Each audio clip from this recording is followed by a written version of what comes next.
Welcome back to my channel. Tamil Thirunadu சேனலுக்கு உங்களை அனைவரையும் வரவேற்கிறேன். சேனலை சப்ஸ்கிரைப் பண்ணிங்க, அப்படியே இந்த வீடியோக்கு ஒரு லைக் போட்டுருங்க. வரியை குறைத்த ட்ரம்ப் இந்தியாவுக்கு அடித்த ஜாக்பாட்.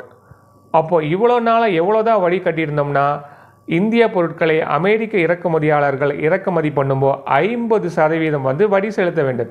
இந்த 50% வரினா என்னென்னா, 100 ரூபாய் கொடுத்து இந்தியாவிடமிருந்து ஒரு பொருளை வாங்கும் பொழுது 50 ரூபாய், அதாவது பாதிக்கு பாதி வரி செலுத்த வேண்டும். எப்படி இந்த வரி 50% மாறிச்சுன்னா, பொதுவாக இந்திய பொருட்களுக்கு 25% தான் இறக்குமதி வரியாக இருந்தது. இந்த வரி எப்படி 50% மாறிச்சுன்னா, அமெரிக்காவுக்கும் ரஷ்யாவுக்கும் பனிப்போர் நடந்துட்டு இருக்கிறது நம்ம எல்லாத்துக்கும் தெரியும். இந்தியா ரஷ்யாவிடம் இருந்து கச்சா எண்ணெய் வாங்குவதனால் கோபமடைந்த அமெரிக்கா என்ன பண்ணுச்சுன்னா, இந்திய பொருட்களுக்கு அபராத வரின்னு சொல்லி 25% விதிச்சாங்க. இந்த இரண்டும் சேர்த்து தான் 50% வரி இது வரைக்கும் இருந்தது. இந்த வரியை தான் அமெரிக்க அதிபர் ட்ரம்ப் குறைச்சிருக்காரு.